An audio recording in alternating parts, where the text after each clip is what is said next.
बांग्लादेश में जो हो रहा है सनातन के संतानों के साथ, हिंदुओं के साथ, पूरा इसका प्रतिवाद होनी चाहिए। और आज कहां गया वो मानवाधिकार के नाम पर छाती पीटने वाले लोग? ये कांग्रेस के लोग संभल जाने के लिए छाती पीटते हैं, लेकिन बांग्लादेश पर एक स्टेटमेंट नहीं देते हैं। राहुल गांधी कांग्रेस के नेता, राजद के तेजस्वी यादव, कम्युनिस्टों के नेता क्यों मुंह बंद है? बहुत बेटियों के इज्जत के साथ खिलवाड़ कर रहा है, मंदिरों को तोड़ा जा रहा है, घरों को लूट करके आग लगाया जा रहा है और लोग मौन है। धिक्कार है। ये लोग, इंसानियत इन लोगों के हृदय के अंदर नहीं है। ये वो शैतान हैं जो सत्ता के लिए अपने परिवार को भी बलिदान चढ़ा सकते हैं। नियुक्ति का मामला होता है, उससे संबंधित बहुत सारे विषय थे। आउटसोर्सिंग कंपनियों के माध्यम से इस तरह की बहाली और इस तरह के कार्य में घोर अनियमितता की शिकायत को लेकर के भी लोग आए हैं। हमने कहा है कि संबंधित पक्ष से हम लोग बात करेंगे और जिन लोगों ने नियुक्ति के नाम पर पूरा करप्शन का माहौल बनाते हैं, सरकार सजगता के साथ उसको रोकने के लिए और इस तरह की बहाली पर गंभीरता से विचार करने के लिए तैयार है और इस तरह की व्यवस्था बदलने के लिए भी आज सरकार विचार कर रही है। सर, तेजस्वी यादव का बयान आया कि 13 दिसंबर को जो बीपीएससी की परीक्षा होगी उसमें प्रश्न पत्र लीक होने की आशंका जताई है, क्या मानते हैं आप? अब 13 दिसंबर की अभी परीक्षा, 13 दिसंबर की परीक्षा पार हो गई है क्या? 13 दिसंबर अभी तो आया नहीं है और प्रश्न पत्र लीक की सूचना इनको कैसे मिली? लीक करने वाले लोग एडवांस सूचना इनको करते हैं, इनसे जुड़ाव है क्या?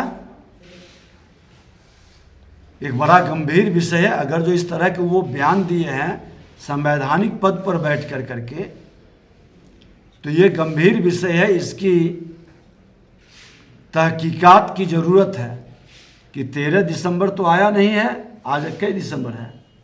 8 दिसंबर। 13 दिसंबर के एग्जामिनेशन का पेपर लीक का सूचना इनको कैसे है?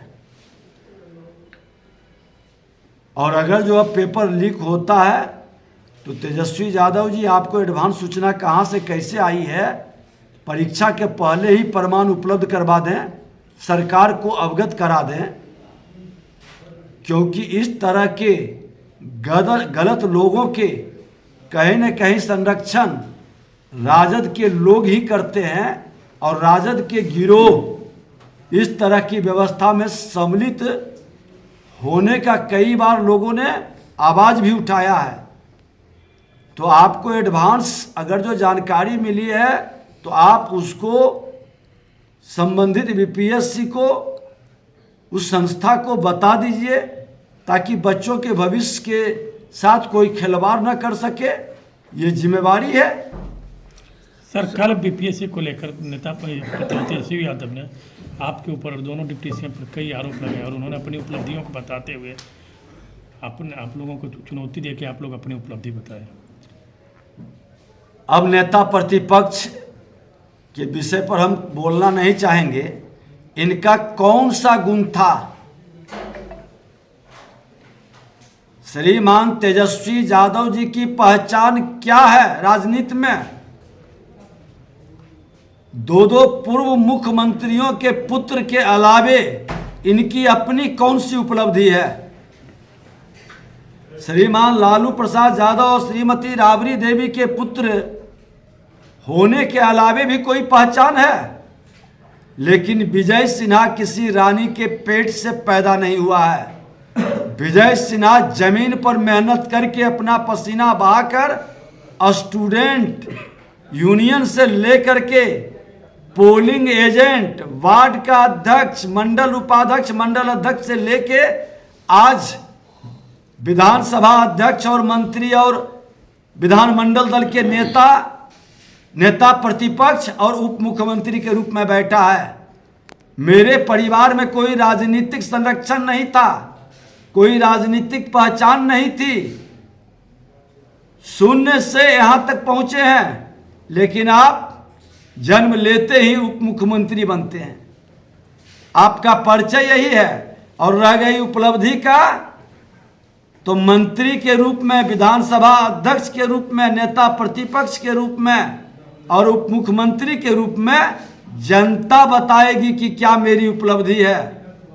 और उनको भी आभास है कि संवैधानिक पद पर जब विजय सिन्हा बैठता है तो सामने के लोगों के साथ न्याय करता है, और तब उनको मौका मिलता था, ये आभास है। लेकिन कुछ लोग